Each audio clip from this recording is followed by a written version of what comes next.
The subject of war and peace in Catholic social teaching is at once perhaps its simplest and most complicated topic. It can be very difficult to even begin to try and think about the idea of war and the idea of peace. But as we look around the world, we know and we see the ways in which it is broken. We see the conflicts that are going on at home, and it feels like in almost every corner of the earth. When Catholic social teaching tries to figure out how to respond and how to reflect on war and peace, most of us haven't read encyclicals and documents from popes and bishops, but most of us have read and are familiar with the gospel. In Matthew 5, we find the Beatitudes and the Sermon on the Mount, which we know, but sometimes we don't really spend much time thinking about. And so I want to highlight two things from Matthew 5 to get us started in thinking about war and peace in Catholic social teaching. First is in the Beatitudes, where Jesus says, "Blessed are the peacemakers, for they shall be called children of God." And then later on in that same chapter, we get what is perhaps one of the most difficult injunctions, most difficult and challenging passages in all of the Gospels, and that is the command to love our enemies, where Jesus says that we are called to love our enemies and pray for those who persecute us. It's very difficult to think about what do those things mean. Peace and nonviolence is a primary value, and it isn't just something in response to a particular conflict or an act of violence. It's supposed to be the way in which Christian discipleship exists. So peace and nonviolence is, for Catholic social teaching, a way of life to which everyone is called. And part of what makes that something that is relevant and applicable is that it's a positive understanding of peace. It's not just that we avoid conflict or we avoid using violence or harming people. For Catholic social teaching, peace is a state in which we have harmony, we have justice, we have everyone included within the community and within the common good. It's rooted in the biblical concept of peace or shalom as right relationship with yourself, with your neighbor, and with your God. First, it can mean an active engagement in responding to conflict and working for peace and nonviolence. And the best example of this from Catholic social teaching is a document called Pacem in Terris by Pope St. John the 23rd in 1963. Pacem in Terris, or peace on earth, is Catholic social teaching's statement on who are we supposed to be, how can we be as a community together. It at once condemns nuclear proliferation and calls for world peace, but it also details human rights of persons, of communities, and of nations. And so it gives this vision of justice in the community. Catholic social teaching in Pacem in Terris and the example of John the 23rd is how we as communities and as a church can work together to live and advocate for nonviolence. What does that mean for me as an individual? And there I'd like to lift up the peace prayer of St. Francis, where, and again, this is something that often we can kind of hum it in our heads, we know it so well, but it's a plea. Lord, make me an instrument of your peace. Where there is hatred, let me bring love. And it goes on. This sense of how can I contribute? How can I live a life of nonviolence and build peace within my community? And we'll see that throughout Catholic social teaching, this call for active participation, that peace is something that I can be part of, is always going to be an important part.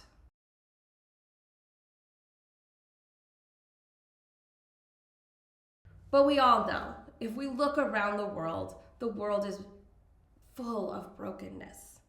We see everywhere we look the violence of poverty, the violence of outright conflicts that are happening, big and small, in it seems, every continent. So how do we deal with the reality that we may want nonviolence, we may seek peace, but conflict is real? And conflict within our communities as division and conflict as violence and war, we can't pretend it doesn't exist. Catholic social teaching builds upon a much earlier tradition that goes all the way back to the big one we talk about is St. Augustine. And so we have this tradition, this body of moral reflection called the just war theory, or the just war tradition, in which we look at how Christians for some 1700 years have tried to navigate what to do when faced with conflict, when faced with the reality of violence. Now, one thing that is unique or different from just looking at conflict or war within a secular context is that if you think about the fact that peace is always the goal, if peace and nonviolence is our starting point, then our reflection about war and conflict, the use of something like the just war tradition, is always of step two. So what do we do when we are faced with responding to an act of aggression, responding to violence? So Catholic social teaching says the use of force, the use of violence in response to violence may sometimes be justified as self-defense, but it's always in that defensive position. It's always as a response to aggression, and it never ever can be something that is about retribution or about anger or hatred. Again, because even when we talk about self-defense, it's still within the context of Jesus's call to be peacemakers and to love our enemies.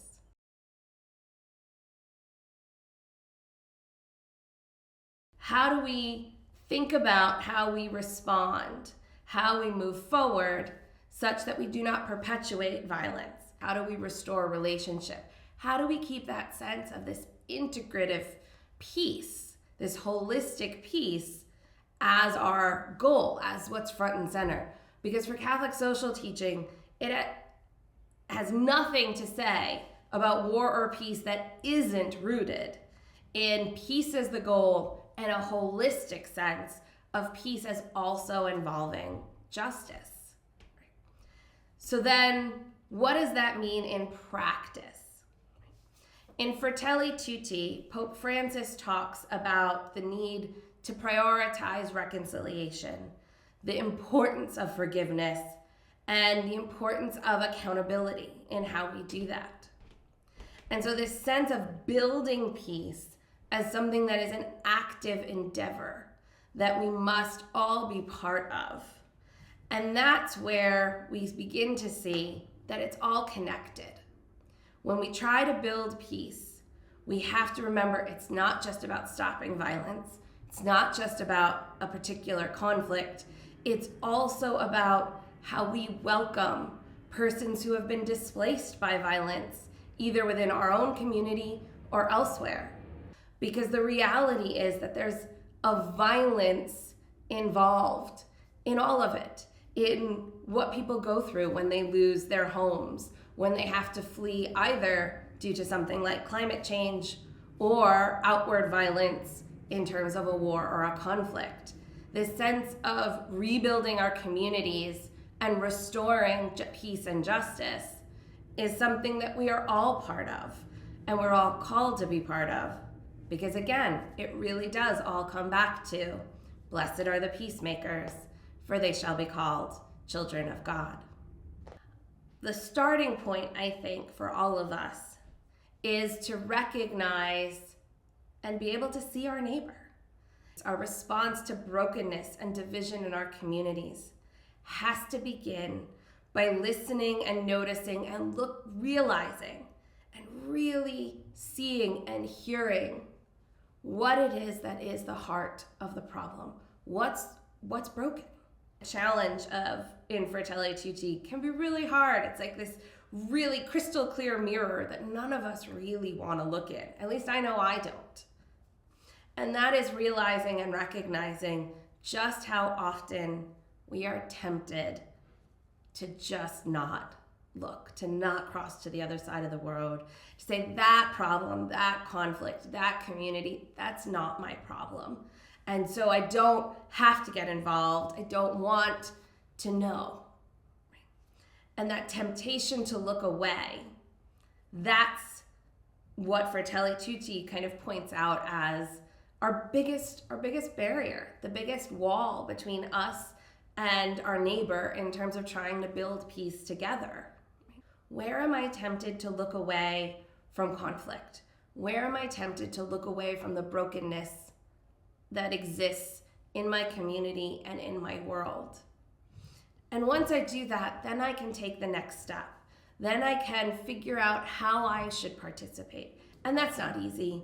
And it's really difficult when we think about big, complicated global conflicts where I can't solve what is going on in Ukraine, in Gaza, in the Sudan. But I can be part of communities that are responding. And that's where, as Catholics, we have at our disposals a global church and global communities that have shared wisdom, that have best practices, that are on the ground almost everywhere. That's where groups like CAFOD and Caritas are ways in which that we can, in many different ways, engage in prayer and action that helps build peace throughout our communities and throughout our world. But it does all begin with a sense of discernment. And that's where I think that a lot of this on War and Peace really does come back to that very famous and calming peace prayer of St. Francis, right? Are we able to really set ourselves and our own self-interest aside and with an open heart pray, Lord, make me an instrument of your peace? And therein, right, that is something that carries through in our families, in our local towns, in our schools, in our cities, in our countries, and in our global community.